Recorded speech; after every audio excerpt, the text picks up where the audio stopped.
بسم اللہ الرحمن الرحیم الحمد للہ رب العالمین الرحمن الرحیم مالک یوم الدین والصلاة والسلام على سید الانبیاء والمرسلین وعلى آلہ واصحابہ الصادقین اما بعد فاعوذ باللہ من الشیطان الرجیم بسم اللہ الرحمن الرحیم یا ایہا الناس قد جاءتکم موعظۃ من ربکم وشفاء لما فی الصدور وہدی ورحمۃ للمؤمنین قل بفضل اللہ وبرحمتہ فبذلک فلیفرحوا هو خیر مما یجمعون وقال اللہ سبحانہ وتعالی وَلَقَدْ آتَيْنَاكَ سَبْعًا مِّنَ الْمَثَانِي وَالْقُرْآنَ الْعَظِيمَ لَا تَمُدَّنَّ عَيْنَيْكَ إِلَىٰ مَا مَتَّعْنَا بِهِ أَزْوَاجًا مِّنْهُمْ وَلَا تَحْزَنْ عَلَيْهِمْ وَاخْفِضْ جَنَاحَكَ لِلْمُؤْمِنِينَ وَقُلْ إِنِّي أَنَا النَّذِيرُ الْمُبِينُ كَمَا أَنزَلْنَا عَلَى الْمُقْتَسِمِينَ الَّذِينَ جَعَلُوا الْقُرْآنَ عِضِينَ فَوَرَبِّكَ لَنَسْأَلَنَّهُمْ أَجْمَعِينَ عَمَّا كَانُوا يَعْمَلُونَ فَاصْدَعْ بِمَا تُؤْمَرُ وَأَعْرِضْ عَنِ الْمُشْرِكِينَ إِنَّا كَفَيْنَاكَ الْمُسْتَهْزِئِينَ صدق اللہ العظیم۔ واجب الاحترام معزز علماء کرام اور میرے معزز دینی بھائیوں،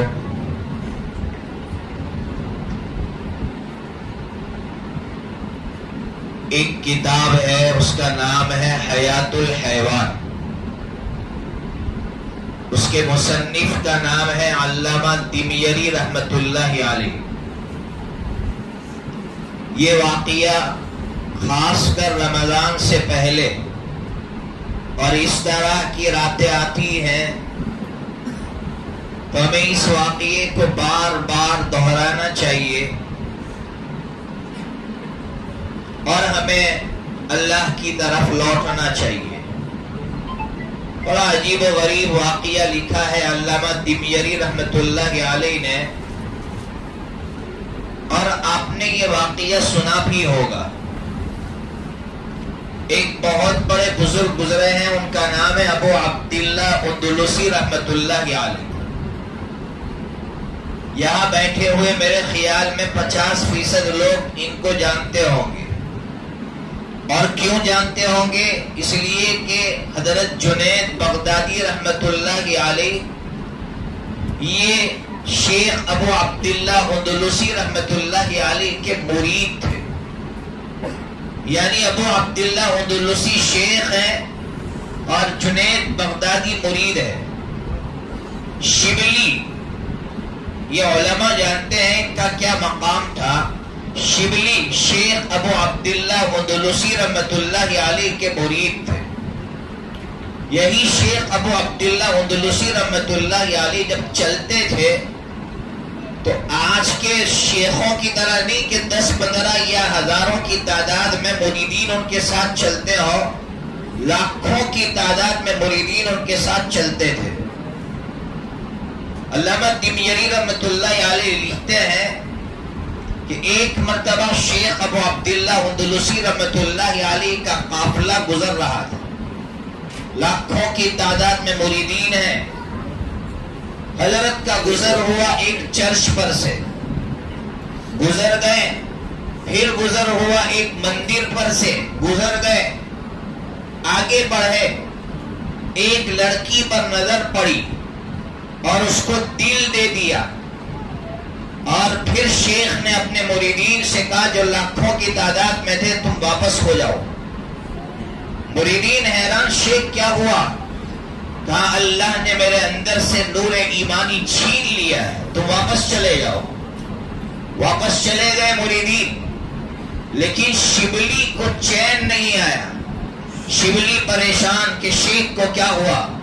1 سال ہو گیا، 1 سال کے بعد شبلی اسی ایڈریس پر واپس آئے کہ شیخ کو تلاش کریں، شیخ کس حالت میں ہے۔ جب آئے پوچھا ہمارے شیخ کہاں ہے؟ گھر والوں نے بتایا جنگل میں ہے، جاؤ جنگل میں۔ شبلی جنگل میں گئے، دیکھا کہ میرے شیخ جس عصا پر ٹیک لگا کر لاکھوں کے مجمع پر چھا جاتے تھے، خطاب فرماتے تھے، آج میرا وہ شیخ اسی عصا پر سہارا لیے ہوئے سور چلا رہا ہے۔ شبلی گئے، مریدین پہنچے، روئے، توبہ کی، اللہ نے وہ نور ایمانی واپس دے دیا۔ اب سنیے جو میرا اور آپ کا رونگٹا کھڑا کر دے گا۔ شبلی نے پوچھا شیخ کیا بات ہے؟ اللہ نے آپ کے ساتھ ایسا کیوں کیا؟ تو شیخ ابو عبداللہ اندلسی رحمت اللہ علیہ نے فرمایا بیٹا، جب میرا گزر مندر پر سے گزرا اور میں نے دیکھا کچھ لوگوں کو کہ وہ اللہ کے علاوہ کسی اور کے سامنے جھک رہے ہیں، تو میں نے اپنی زبان سے یہ کہا کہ یہ کتنے بڑے بے وقوف ہیں، ان میں عقل نہیں ہے کہ وہ اللہ کے علاوہ کسی اور کے سامنے جھکتے ہیں۔ تو اللہ کی طرف سے یہ آواز آئی کہ اے ابو عبداللہ، تجھے بھروسہ ہے تیری عقل پر، یہ ایمان تجھے تیری عقل کی بنیاد پر ملا ہے، یہ ایمان میں نے دیا ہے۔ آج اس مسجد میں آیا ہوں تو میں نہیں آیا ہوں، میرا اللہ لایا ہے، میرا کوئی کمال نہیں ہے۔ ان بچوں نے قرآن حفظ کیا ہے، ان بچوں کا نہ کوئی کمال ہے، نہ والدین کا کوئی کمال ہے، اگر کمال ہے تو صرف اللہ وحدہ لا شریک کا ہے۔ ڈر لگتا ہے کہ اللہ، آج ہم لوگ اپنی زبان سے کسی غریب کو کچھ کہہ دیتے ہیں، آج ایک بے نمازی بھائی کو ہم تانا دیتے ہیں کہ عید کے چاند کی طرح مسجد میں نظر آئے، اس کا مطلب مجھے غرور ہے اپنی نمازوں پر، مجھے غرور اپنی نمازوں پر، گھمنڈ ہے مجھے اپنی نمازوں پر کہ ایک بے نمازی بھائی سے میں یہ کہہ رہا ہوں کہ عید کے چاند کی طرح نظر آئے۔ میرا کوئی کمال نہیں تھا، 5 وقت کی نماز میں میرے اللہ کا کمال تھا۔ جب یہ کیفیت ہمارے اندر پیدا ہوگی، قسم خدا پاک کی، ہم کسی کو حقیر نہیں سمجھیں گے۔ یہ کبر، اگر میں دین کا کام کر رہا ہوں میرا کوئی کمال نہیں ہے، کوئی کمال نہیں ہے۔ اگر کوئی مخلوق کی خدمت کر رہا ہے اس کا کوئی کمال نہیں ہے، اللہ نے اس کا انتخاب فرمایا ہے۔ اگر یہ چیز میرے اندر ہے میرا اللہ بچائے گا۔ بھٹکل کے اندر ایک بہت بڑے رائٹر ہے حضرت مولانا الیاس بھٹکلی، ابھی حیات ہے، بہت اچھا لکھتے ہیں۔ انہوں نے ایک زمانے میں ایک مضمون لکھا تھا، کمپوزیشن لکھا تھا، بڑا عجیب کمپوزیشن لکھا تھا۔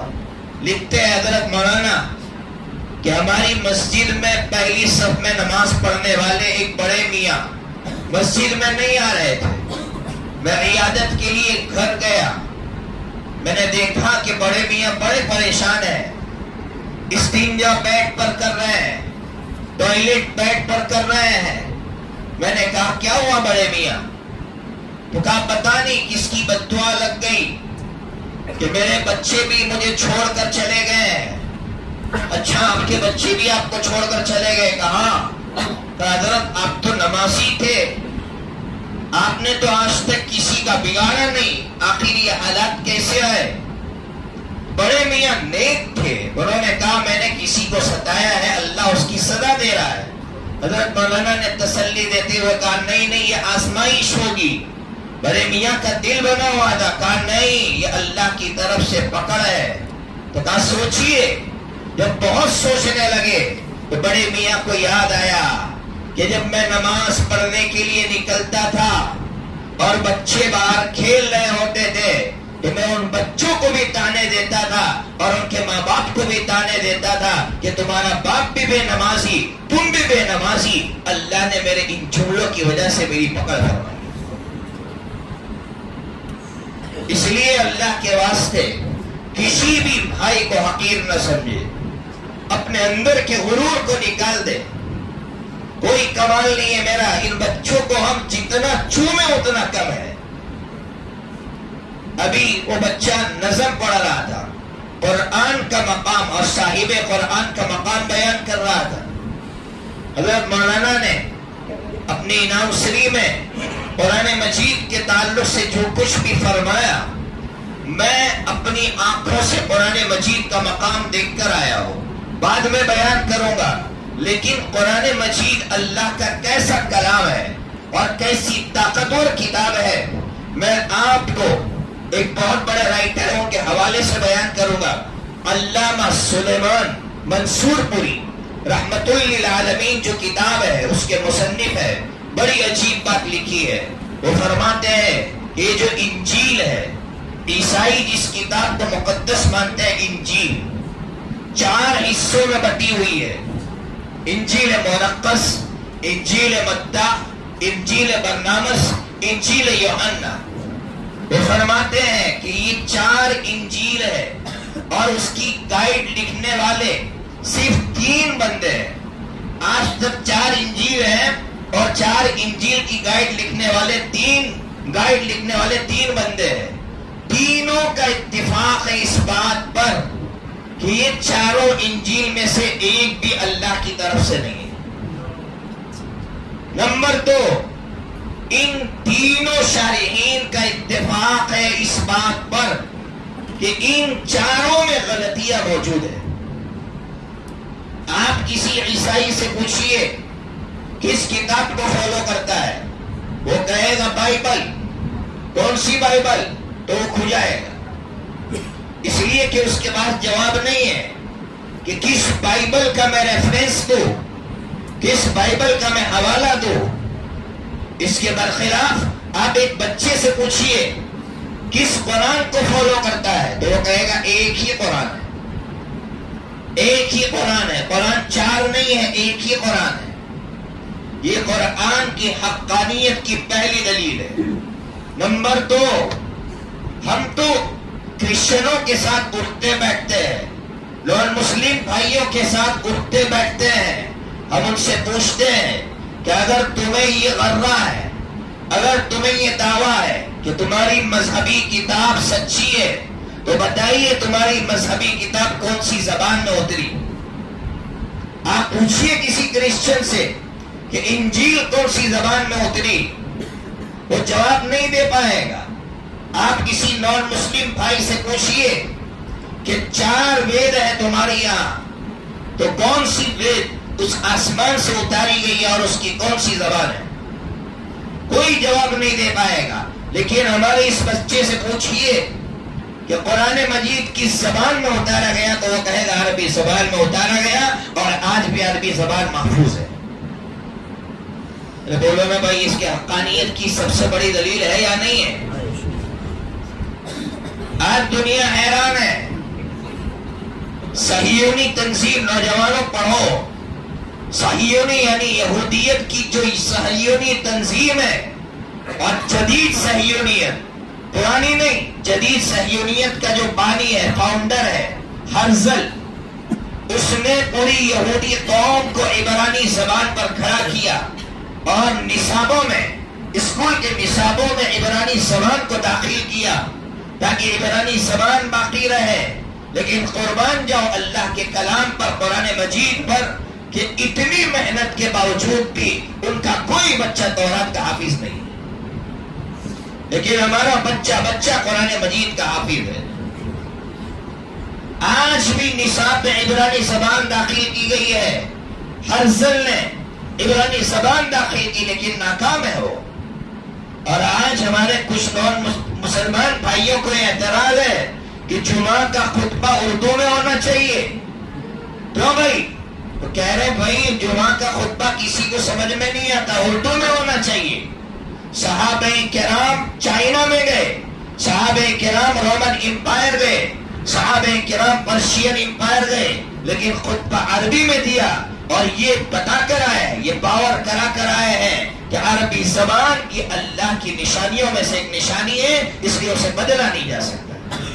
کوئی اگر کہے کہ اذان کو اردو میں کر دو، نہیں کی جا سکتی اذان اردو زبان میں. کوئی کہ ہمیں سمجھ میں نہیں آتی، یہ اللہ کے شعائر میں سے ایک شعیر ہے، ایک نشانی ہے.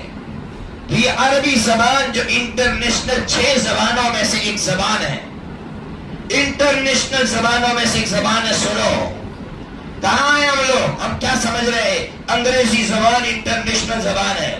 آپ سرچ تو کرو، آپ کو پتا چلے گا کہ انگریزی زبان آگے ہے، عربی زبان آگے ہے. عربی زبان انگریزی زبان سے آگے ہے. دنیا میں بولی جانے والی زبانوں میں عربی زبان آگے ہے.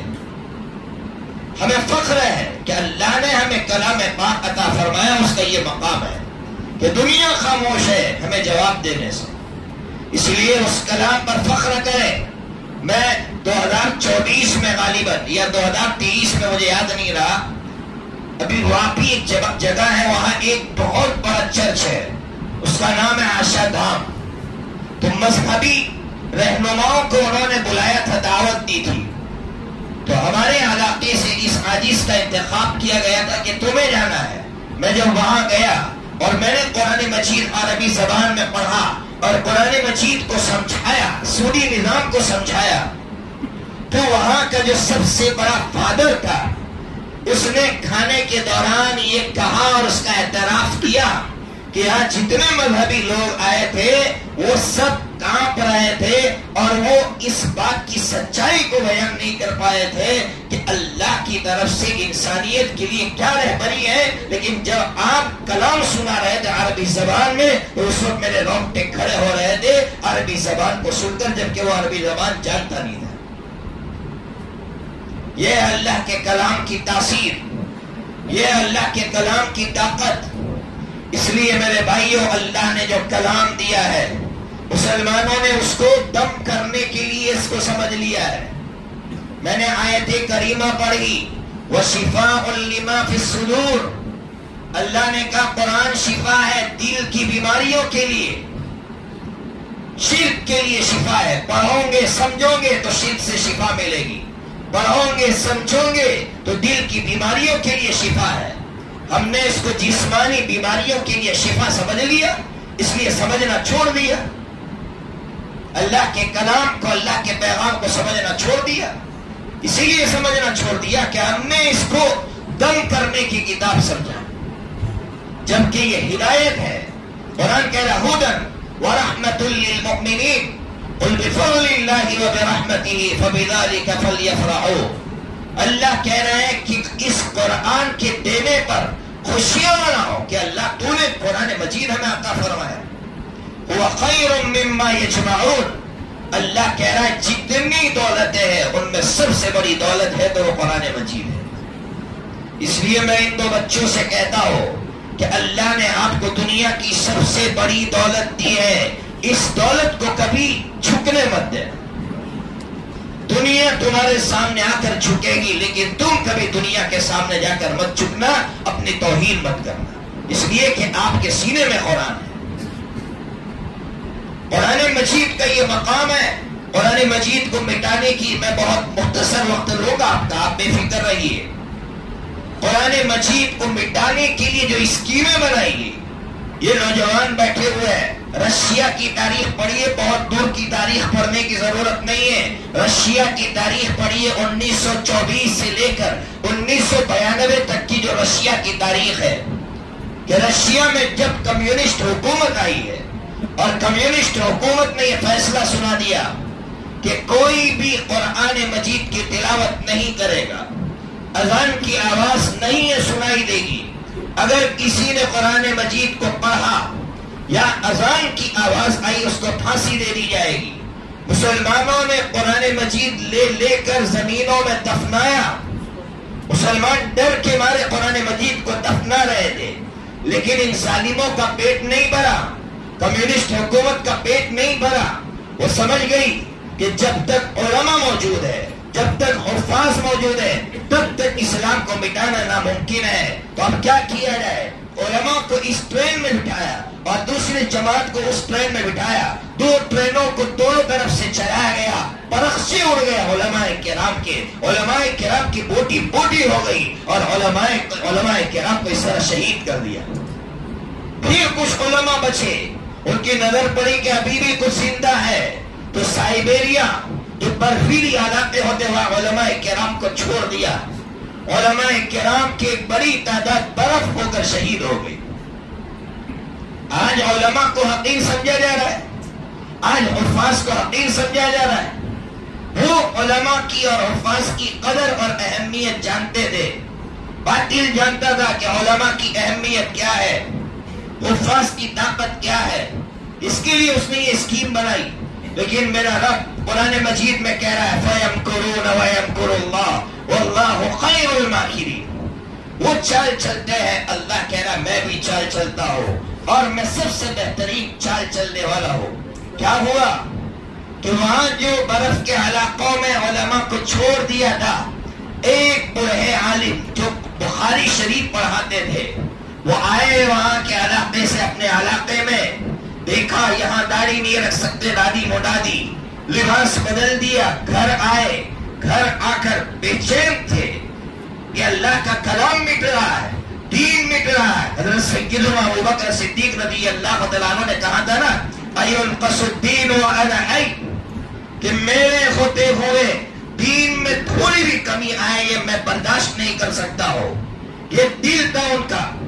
تو شیخ کا دل بے چین ہوا کہ اللہ میں کیسا مسلمان ہوں کہ میرے ہوتے ہوئے قرآن مجید مٹ رہا ہے, میرے ہوتے ہوئے دین اسلام مٹ رہا ہے. شیخ نے اپنے بچے کو پڑھانا شروع کیا, لیکن اندر کی جو آگ لگی تھی نا اس میں تسکین نہیں ملی ان کو.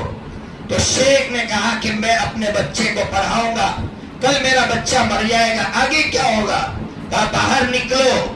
شیخ نے اپنی جان کو ہتھیلی پر رکھ کر شیخ باہر نکلے. باہر جا کر ماں باپ کے پاس جا کر بچے مانگ رہے, بچوں کی بھیک مانگ رہے, بچے دے دو. ماں باپ کیسے حوالے کریں گے بچے, اس لیے کہ ماں باپ کو یقین تھا کہ اگر بچے حوالے کیے اور پکڑے گئے تو پھانسی دے دی جائے گی. اس بڑے میاں نے لجاجت کے ساتھ کہا بچے دے دو, اللہ کے کلام کی حفاظت کے واسطے دے دو. ماں باپ نے اپنے کلیجے کے ٹکڑوں کو کس طرح حوالے کیا ہوگا آج میں بول پا رہا ہوں اور آپ سن پا رہے ہیں, لیکن ان ماں باپ نے کس طرح حوالے کیا ہوگا. آج میرا بچہ 1 گھنٹے کے لیے مدرسہ دے رہا ہے, 1 گھنٹے کے لیے مدرسے کا وقت دے رہا ہے. بس میرا بچہ 4 گھنٹے ٹیوشن جا سکتا ہے, میرا بچہ 2 گھنٹے ٹیوشن جا سکتا ہے, لیکن میں اپنے بچے کے لیے 2 گھنٹے کی قربانی نہیں دے پا رہا ہوں کہ قرآن مجید کا محافظ بنے گا. وہاں ماں باپ نے اپنے بچے حوالے کر دیے, لے جاؤ ان کو قرآن کا محافظ بناؤ. ہم نے اپنے جگر پر پتھر رکھ دیا ہے, لے جاؤ اپنے بچوں کو. شیخ لائے اپنے گھروں میں اور تہ خانے میں چلے گئے. گھر کی انٹرسٹ پر شیخ نے شراب کی بوتلیں رکھ دی, اسپیکر رکھ دیا, میوزک سسٹم رکھ دیا. پولیس آ رہی ہے, دیکھ رہی ہے, ارے یہاں تو میوزک سسٹم چل رہا ہے, یہاں تو شراب کی بوتلیں ہیں, پارٹی چلتی ہوگی. شیخ فرماتے ہیں میں نے اس طرح بچوں کو پڑھانا شروع کیا. اللہ اکبر. 1992 میں جب افغانستان نے رشیا کے ٹکڑے ٹکڑے کر دیے اور رشیا آزاد ہوا تو ایک بہت بڑے رائٹر ہے, ان کا نام ہے ابن الحسن عباسی رحمت اللہ علیہ, وہ بھی اللہ کو پیارے ہو گئے. بڑا عجیب رائٹر تھا. انہوں نے اپنی کتاب دینی مدارس ماضی حال اور مستقبل میں لکھا ہے کہ جب 1992 میں سروے کیا گیا رشیا کا تو ہزاروں نہیں بلکہ لاکھوں کی تعداد میں قرآن کے حفاظ موجود تھے. یہ ہے میرا رب. فَيَمْكُرُونَ وَيَمْكُرُ اللَّهُ وَاللَّهُ خَيْرُ الْمَاكِرِينَ. تم کیا تدبیر کرتے ہو, تم کیا چال چلتے ہو. اللہ کہہ رہا میری چال دیکھو. کہ وہاں سے لاکھوں کی تعداد میں رشین حکومت حیران ہے کہ کہاں سے یہ حفاظ آئے. ہم نے تو ایک حرف بولنے پر پھانسی کی سزا مقرر کی تھی اور آج یہاں سے ہزاروں کی نہیں بلکہ لاکھوں کی تعداد میں حفاظ پیدا ہو گئے. یہ ہے میرا رب اور ہم سے کہہ رہا ہے کہ میں کسی کا محتاج نہیں ہوں, مجھے کسی کی ضرورت نہیں ہے. میں انتخاب کرتا ہوں, تم طلب لے کر میرے پاس آؤ, بے چین ہو کر میرے پاس آؤ کہ اللہ میں اپنے بچے کو قرآن کا حافظ بنانا چاہتا ہوں, میں اپنے بچے کے ذریعے سے قرآن کی عبادت کرنا چاہتا ہوں. اللہ تو مجھے قبول فرما. یہ اللہ کو اس وقت دکھانا ہے ہمیں. اگر ہم دکھائیں گے اللہ ہمیں قبول فرمائے گا. دنیا کیا پلان بنا رہی ہے، چھوڑو دنیا کو. دنیا کے پلان کیا ہوں گے، وہ فیل ہو جائیں گے. مجھے یہی سوچنا ہے کہ میں اللہ کی دین کے کام میں لگ جاؤں، میں اللہ کے دین کے کام آ جاؤں. بس یہ فکر میرے اندر ہر وقت ہونی چاہیے.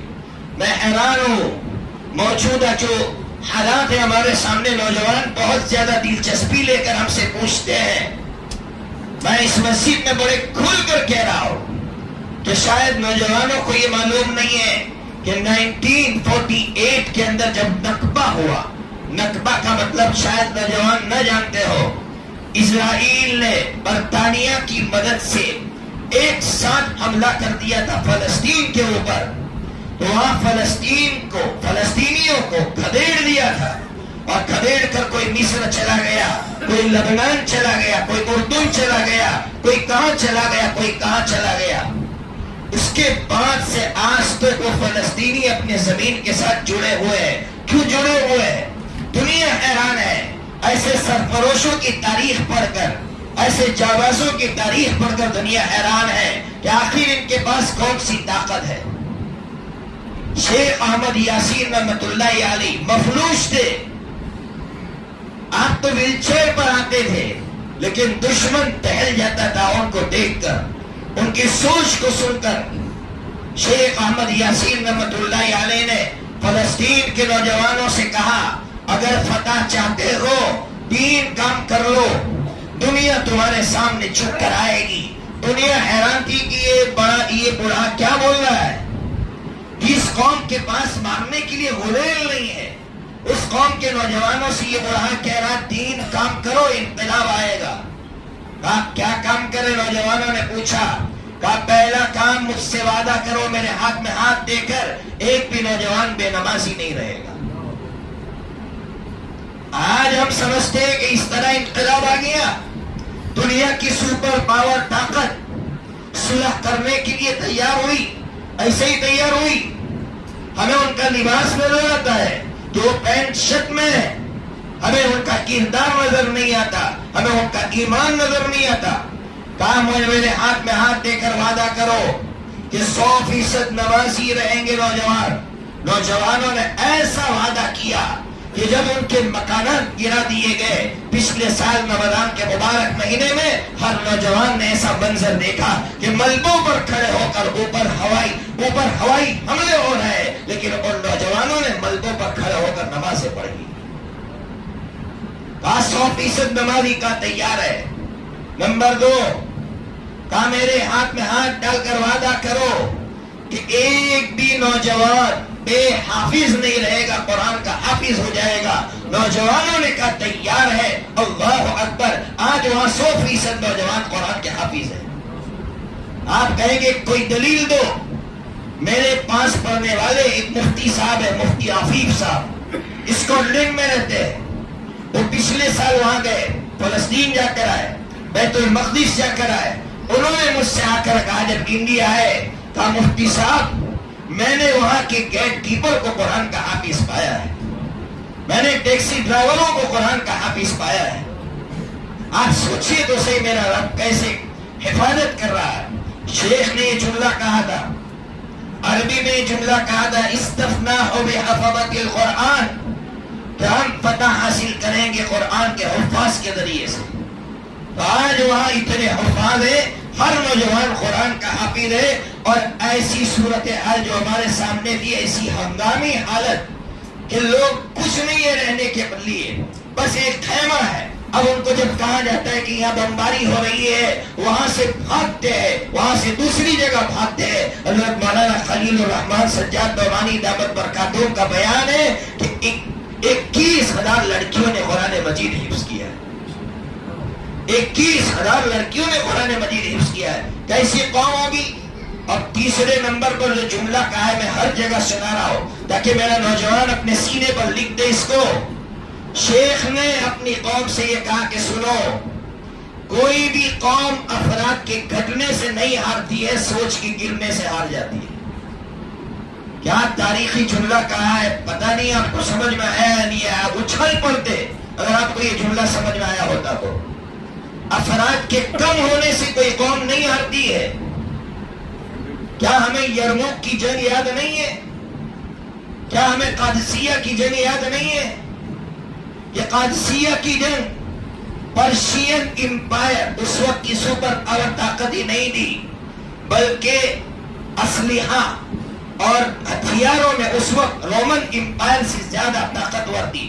پرشین امپائر کا چیف آف آرمی رستم وہ کہہ رہا ہے کہ آئیے ہم آپ سے بات کرنا چاہتے ہیں، ہم صلح کرنے کے لیے تیار ہیں، اور گھٹنوں کے بل گر کر چیف آف آرمی رستم نے حضرت ربیعہ ابن عامر رضی اللہ تعالیٰ عنہ جب گھسے ہیں تو اس نے حیرانی میں پوچھا ہے کہاں سے آئے ہو؟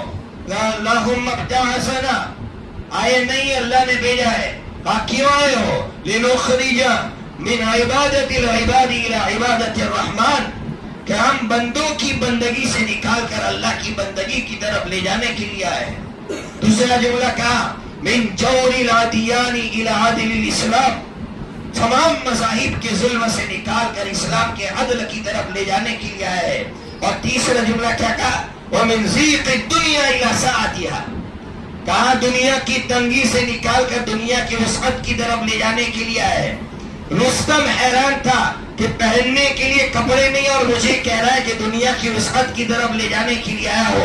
رستم اس پر غور کرتا رہا کہ آخر یہ بدو مجھ سے کیا کہنا چاہ رہا ہے، یہ دیہاتی مجھ سے کیا کہنا چاہ رہا ہے۔ نوجوانوں، مجھ سے اور آپ سے ربیعہ ابن عامر رضی اللہ تعالیٰ عنہ یہ کہنا چاہتے تھے کہ اے نوجوانوں، اگر تم دنیا کی وسعت چاہتے ہو، دنیا کی کشادگی چاہتے ہو، تو پھر اپنے پیروں پر کھڑے ہو جاؤ، اپنے پیروں پر کھڑے ہو جاؤ۔ حضرت ربیعہ ابن عامر رضی اللہ تعالیٰ عنہ رستم سے یہ کہنا چاہتے تھے کہ اے رستم، تو شاید سونے کے لیے پنکھوں کا محتاج ہوگا، ہم سونے کے لیے پنکھے کے محتاج نہیں ہیں۔ شاید تو کھانے کے لیے اچھے اچھے پکوان کا محتاج ہوگا، ہم کھانے کے لیے اچھے پکوانوں کے محتاج نہیں ہیں، پتے چبا کر بھی ہم اپنی زندگی گزار سکتے ہیں۔ شاید تجھے یہاں سے وہاں جانے کے لیے سواری کی ضرورت پڑتی ہوگی، لیکن ہمیں کسی سواری کی ضرورت نہیں ہے، ہم وہ قوم ہیں۔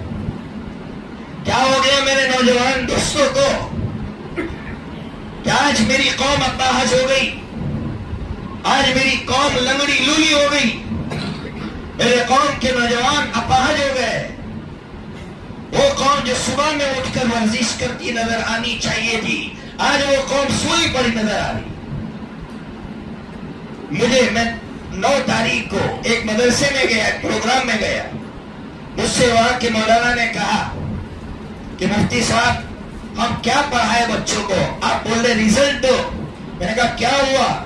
کہا بچہ اسکول سے آتا ہے ٹیوشن جاتا ہے، ٹیوشن سے سیدھا مدرسے میں آتا ہے اور پھر سوتا ہے، اس لیے کہ اس کے پاس سونے کے لیے ایک ہی وقت ہے مدرسہ، اور کوئی وقت نہیں ہے ماں باپ کے پاس بچے کو سلانے کے لیے یہاں بھیج دیا ہے۔ ذہنی اعتبار سے بچہ ختم ہو چکا ہے تب مدرسے میں آتا ہے، فزیکلی مینٹلی ہر اعتبار سے میرا نوجوان کمزور ہوتا جا رہا ہے، اور ہم لوگ آرام کر رہے ہیں۔ کھڑا کرو اپنی قوم کو، کھڑا کرو۔ میں نے جوگیشوری میں نوجوانوں سے کہا، نوجوانوں نے مجھ سے وعدہ کیا کہ ہم فجر کی نماز مسجد میں آ کر پڑھیں گے اور پھر ہم کھیلیں گے۔ اگر آپ کو دلچسپی کرکٹ میں ہے تو کرکٹ کھیلیے، والی بال میں والی بال کھیلیے، فٹ بال میں فٹ بال کھیلیے، فجر میں آئیے ورزش کیجیے تاکہ ہماری نسل مینٹلی اور فزیکلی اعتبار سے محفوظ ہو جائے، ورنہ میری نسل مینٹلی اعتبار سے بھی ختم ہوتی جا رہی ہے اور فزیکلی بھی ختم ہوتی جا رہی ہے۔ تو بہرحال شیخ نے یہ کہا، شیخ نے کہا سنو، افراد کے گھٹنے سے کوئی قوم گھٹتی نہیں ہے۔ انہوں نے اس کو ایسا پکڑ لیا، ایک گھر کے 92 افراد شہید ہوئے تھے، ایک گھر کے۔ آپ نے وہ منظر دیکھا ہوگا کہ 92 افراد شہید ہونے کے بعد جب لوگ تسلی دینے کے لیے آئے تو اس نوجوان نے یہ کہا مجھے تسلی مت دو بلکہ مجھے مبارکباد دو کہ اللہ نے میرے گھرانے کو قبول کیا۔ کیا ہے یہ جذبہ میرے اندر؟ کیا ہے یہ جذبہ میرے اندر؟ یہ حوصلہ ہے، ہر چیز کو کھونے کا حوصلہ ان کے پاس ہے، ہر چیز کو کھونے کا حوصلہ ان کے پاس ہے۔ ابھی 2 دن پہلے میں نے الجزیرہ کی چینل پر سے میں نے لیا اس کو کہ ایک عرب رائٹر، ان کی بیوی عرب رائٹر سے یہ کہہ رہی ہے کہ اب غزہ کے اندر جنگ بند ہو گئی ہے، چلو ہم وہاں سے یتیم بچے لے کر آئے اور ان کی پرورش کریں۔ تو اس عرب رائٹر نے اپنی بیوی سے یہ کہا کہ بیگم صاحبہ میری سوچ تو کچھ اور ہے۔ کہا کیا ہے تمہاری سوچ؟ کہا میری سوچ یہ ہے کہ ہم اپنے بچے لے جا کر اہل غزہ کو دے دیں اور ان سے اے تم ہمارے بچوں کی پرورش کرو۔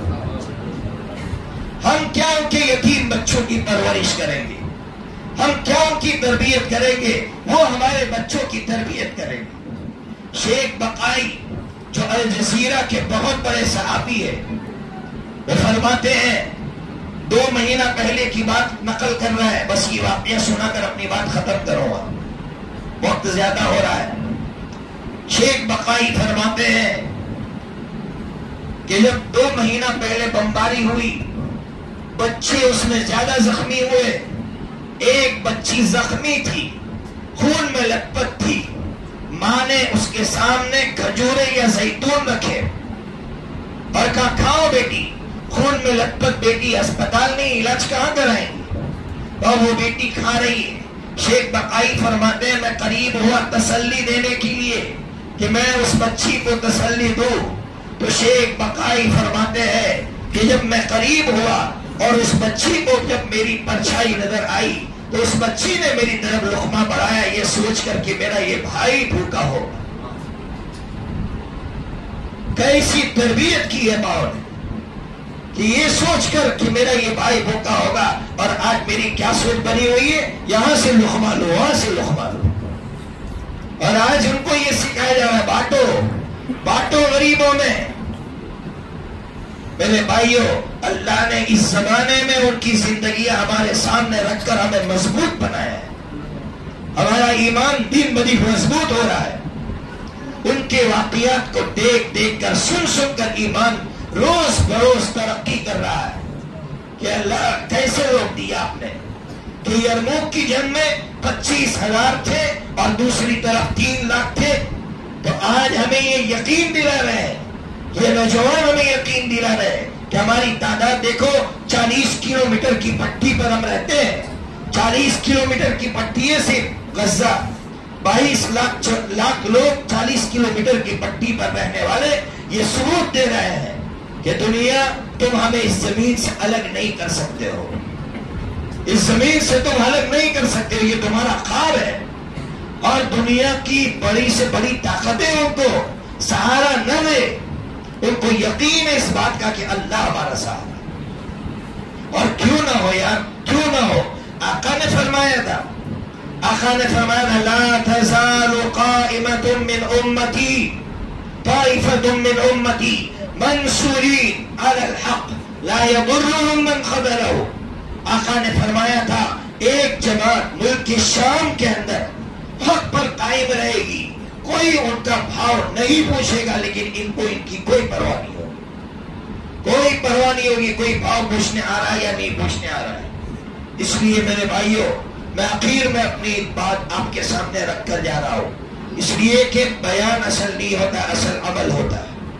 تو پہلے مجھے بتاؤ آپ عمل کریں گے؟ قرآن کے حافظ کیسے تیار ہو؟ میں آپ کو ایک نسخہ دے کر جا رہا ہوں۔ آپ نے کل کا ویڈیو دیکھا، عمان کی جو بچے ہیں، عمان، ان بچوں نے ڈبوں کے اندر سال بھر کے پیسے جو جمع کیے تھے توڑے، اور توڑ کر انہوں نے فلسطین کے بچوں کو بھیج دیے۔ کتنے پیسے جمع ہوئے نہیں معلوم۔ میں اور آپ کیا کر سکتے ہیں؟ اگر ہمارے اس ملک میں قرآن کے حفاظ بڑھانے ہیں، آپ کے میرا روڈ کی سرزمین پر 2 نہیں، اب اگلے سال یہ خبر سننے کو ملے کہ ہمارے یہاں 10 بچے قرآن کے حافظ ہو رہے ہیں، تو اس کے لیے میں نسخہ دے کر جا رہا ہوں۔ ہر گھر کے اندر ڈبہ رکھو، اس میں اپنی حیثیت کے مطابق چاہے 5 روپے ڈال سکتے ہو ڈالو، اور اس نیت سے ڈالو کہ اے اللہ میرے ایمان کی، میرے بچوں کے ایمان کی اور تمام مومنین کے ایمان کی، جان کی، مال کی، عزت و آبرو کی حفاظت فرما، اس نیت سے پیسے ڈالو، اور پھر وہ پیسے لے کر ان علماء کو دو، لا کر دو، یا پھر انتظامیہ کو دو، اور یہاں کمپٹیشن رکھو. کس کا کمپٹیشن؟ جو بچہ 10 دن میں 1 پارہ مکمل کرے گا اس کو 500 روپے دیے جائیں گے. دیکھو آپ دیکھو، ایک ایک بچہ کھڑا ہوگا اور کہے گا میرا 1 پارہ مکمل ہوا، میں نے 10 دن میں 2 پارے کر لیے. آپ کو کسی سختی کی ضرورت نہیں پڑے گی اور یہ قرآن کے حفاظ تیار ہوگی. یار 17,000 کروڑ روپے ہم لوگ 1 سال کی شادی میں کر رہے خرچ. یہ سروے ہے، یہ سروے کہ مسلم قوم 17,000 کروڑ روپے صرف شادی میں خرچ کر رہی ہے. تو پھر ہم ان بچوں پر خرچ نہیں کر سکتے؟ کریں گے نا بھائی؟ اور کوئی تیار بولو. انشاءاللہ یہ ترتیب میں نے دوسری جگہ بھی شروع کروائی ہے، مجھے امید ہے کہ آپ کے یہاں بھی شروع ہو جائے گی اور بچے دھڑا دھڑ قرآن کے حافظ ہو کے آپ دیکھنا. یہ جو بچی پڑھ رہی تھی نا، مجھے اس بچی کو دیکھ کر ایک واقعہ یاد آیا. اجازت ہے بھائی 2 منٹ؟ علاقے کا نام نہیں لوں گا. ایک بچی اتنا اچھا قرآن پڑھنے والی اور بہت یعنی صالحہ تھی، غیر مسلم لڑکے کے ساتھ چلی گئی. ہم لوگوں سے کہا، ہم گئے ان کے پاس، ہم نے اس بچی سے پوچھا، الگ لے جا کر اس بچی سے پوچھا بیٹی کیا تکلیف ہے تمہیں؟ پہلے تو اس بچی نے نہیں بتایا. ماں باپ کی عزت کو داؤ پر کون لگا سکتا ہے؟ ہم نے کہا نہیں بتاؤ بیٹی، تمہاری جو بھی ضرورت ہوگی اللہ پوری کرے گا. اس بچی نے یہ کہا کہ میرے ماں باپ نے اس غیر مسلم لڑکے سے 9 لاکھ قرضہ لیا تھا، میرے ماں باپ نے قرضے کے بدلے میں مجھے دے دیا. کیا خون کی آنسو نہیں رو سکتے؟ نہیں روئیں گے. پھر ہم نے وہاں کی ذمہ داروں سے کہا کہ ہم کہاں سوئے ہو، یہ ایک بیٹی ہماری کسی اور مقصد سے نہیں گئی ہے، یہ غلط لگائی ہے ہم نے سوشل میڈیا پر کہ ہماری بچیاں اس وجہ سے جا رہی ہے، لوگ کے چکر میں جا رہی ہے. نہیں، بہت سارے اس کے کارن ہیں، صرف لو نہیں ہے اس کے پیچھے. کچھ مجبوریاں ہے ہمیں سمجھنی پڑے گی. پھر وہ پیسے دیے گئے، اس بچی کو وہاں سے لایا گیا. آپ سوچئے کہ وہ بچی کتنی مضبوط ہوگی کہ وہ ماں باپ کی عزت بھی داؤ پر لگانا نہیں چاہ رہے. ایسے ہمارے بچے ہیں، اس لیے ہم اپنی مجبوری ان پر نہ ڈالتے ہوئے ماں باپ بچوں کو آگے بڑھائے. وآخر دعوانا الحمدللہ رب العالمین. مختصر سی دعا. اللهم يا ربنا لك الحمد كما أنت أهله، يا ربنا لك الحمد كما ينبغي لجلال وجهك وعظيم سلطانك، يا ربنا لك الحمد حمدا كثيرا طيبا مباركا فيه غير مكفي ولا مودع ولا مستغنى عنه. ربنا اللهم صل على سيدنا ومولانا محمد وعلى آل سيدنا ومولانا محمد وبارك وسلم. ربنا آتنا في الدنيا حسنة وفي الآخرة حسنة وقنا عذاب النار. یا اللہ جی آپ تمام قدرتوں کے مالک ہے، یا اللہ آپ عظیم قدرت کے مالک ہے. یا اللہ آسمان سے ایک پانی کا قطرہ برستا ہے، وہ چیلنج کرتا ہوا آتا ہے کہ اللہ دنیا کی طاقتوں سے یہ کہتا ہوا آتا ہے کہ اگر تمہارے پاس طاقت ہے تو اس کو روک کر بتاؤ. یا اللہ ہم نے دیکھا دنیا کی بڑی بڑی طاقتیں پانی کے طوفان کے سامنے گھٹنے ٹیک کر کھڑی ہے اور اس بات کا اعتراف کر رہی ہے کہ اللہ یہ تیرا قہر ہے، اے اللہ یہ تیرا قہر ہے، اے اللہ یہ تیری قدرت ہے. اے میرے پیارے اللہ جی آپ عظیم قدرتوں کے مالک ہیں، آپ ہوا چلاتے ہیں تو اے اللہ ایسے ایسے شہروں کو تو آگ میں بدل دیتا ہے. اے اللہ لاس اینجلس کی یا اللہ یہ بھیانک منظر ہمارے سامنے ہے. اے اللہ تیری طاقت بتا رہی تھی کہ اور چیخ چیخ کر کہہ رہی تھی باطل طاقتوں سے کہ اگر تمہارے اندر طاقت ہے آگ بجھا کر بتا دو. اے میرے پیارے اللہ ہم بے بس بندے ہیں، اے اللہ ہم محتاج بندے ہیں، ہم فقیر بندے ہیں. یا اللہ آپ کے یہ بندے، آپ کی یہ پیارے بندے یا اللہ حفظ قرآن مجید کی محبت میں یہاں آئے ہیں، آپ کی کلام پاک کی محبت میں یہاں آئے ہیں. نیک لوگوں کا مجمع ہے، ہم گنہگار ہیں، لیکن اس مجمع میں آپ کے نیک بندے موجود ہیں۔ اے اللہ ان نیک بندوں کے صدقے ہمیں معاف فرما، اے اللہ ان نیک بندوں کے صدقے ہمیں معاف فرما۔ اے اللہ ہمارے پاس آپ کے دربار میں پیش کرنے کے لیے کچھ بھی نہیں ہے۔ حضرت سیدنا یوسف علیہ نبینا وعلیہ السلام کے بھائی جب حضرت یوسف علیہ السلام کے سامنے آئے اور کہا کہ ہمارے پاس دینے کے لیے پھوٹی کوئی بھی نہیں ہے، بس آپ خیرات فرما دیجئے۔ اے اللہ ہم بھی آپ کے دربار میں یہی کہتے ہیں، ہمارے پاس آپ کے دربار میں پیش کرنے کے لیے کچھ بھی نہیں ہے۔ اے اللہ تو ہم پر خیرات فرما دے، اے اللہ تو ہم پر صدقہ فرما دے، اے اللہ اپنی نظر کرم فرما دے، اے اللہ اس مجمع کو معاف فرما دے، اے اللہ اس مجمع کو معاف فرما دے۔ اے اللہ اس مجمع میں بہت سے لوگ پریشان حال ہوں گے، اے اللہ کس کی کیا پریشانی ہے ہمیں نہیں معلوم ہے، ہمارے سامنے لوگ آ کر اپنی پریشانیوں کا تذکرہ کرتے ہیں۔ اے اللہ ہم خود بے بس ہیں، ہم خود محتاج ہیں، ہم کیا کسی کی پریشانی دور کر سکے؟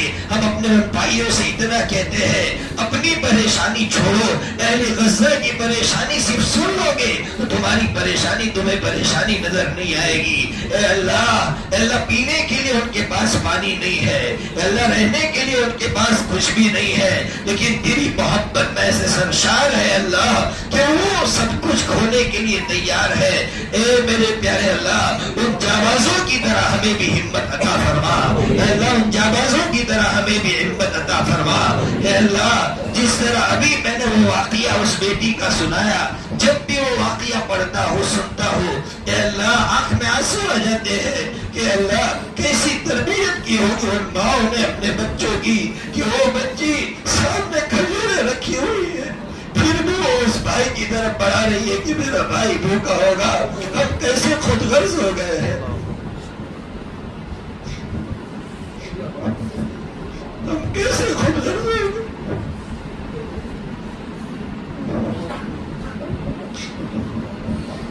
میرے اللہ ہمیں اچھا مسلمان بنا دے، ہمیں اچھا مسلمان بنا دے۔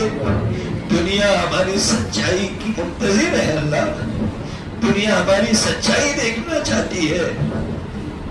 آج ایک بھائی کسی غریب کو کھلا دیتا ہے، اے اللہ پوری دنیا اس کی اس کھلانے پر آنسو بہاتی ہے۔ ہم کہاں چلے گئے؟ ہم نے اسلام کی سچی تصویر ہی نہیں پیش کی ہے۔ اے اللہ ہمیں اسلام کی سچی تصویر پیش کرنے کے لیے قبول فرما۔ اے اللہ اس مجمع کو اے اللہ بے حد قبول فرما۔ اے اللہ ان دو بچوں نے قرآن مجید حفظ کیا ہے، اے اللہ ان کو ان کے ماں باپ کو اے اللہ خوب کو قبول فرما۔ اے اللہ ان بچوں کی نسلوں میں قرآن کے حفاظ پیدا فرما۔ اے اللہ ان کے ماں باپ کو واقعیتاً سنا جب کہ ان کی والدہ کی محنت کی واقعیتاً ہر بچے کے پیچھے باپ سے زیادہ ماں کی محنت ہوتی ہے۔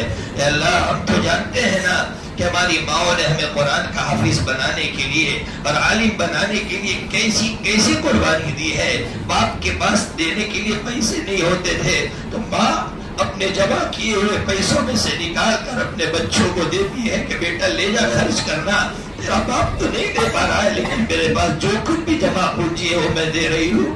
اے اللہ اسی ماں ان کی قدر کی ہمیں توفیق عطا فرما۔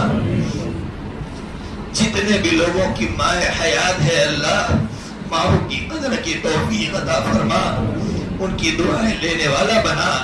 اللہ جتنوں کے باپ حیات ہے اللہ باپ کی قدر کی توفیق عطا فرما۔ اے اللہ علماء کرام نے بہت محنتیں کی ہے، اے اللہ واقعیت علماء جو محنت کرتے ہیں لوگوں کو نظر نہیں آتی ہے، لیکن ہم چونکہ اس فیلڈ سے جڑے ہوئے ہیں ہم ہی جانتے ہیں کہ علماء کس طرح اپنے تقاضوں کو دبا کر امت کے سامنے کبھی اپنے ہاتھ نہ پھیلا کر اے اللہ دین کی خدمت میں لگے ہوئے ہیں۔ اے اللہ اپنی شان نشان بدلا عطا فرما، اے اللہ اپنی شان نشان بدلا عطا فرما۔ اے اللہ جی ہماری دعاؤں کو اپنے فضل سے حضرت نبی پاک صلی اللہ تعالی علیہ وسلم کی محبت کے صدقے قبول فرما۔ اللہم یا ربنا تقبل منا انك انت السميع العليم وتب علينا انك انت التواب الرحيم۔ اللهم يا رب صل وسلم دائما ابدا على حبيبك خير الخلق كلهم برحمتك يا ارحم الراحمين۔ ہے.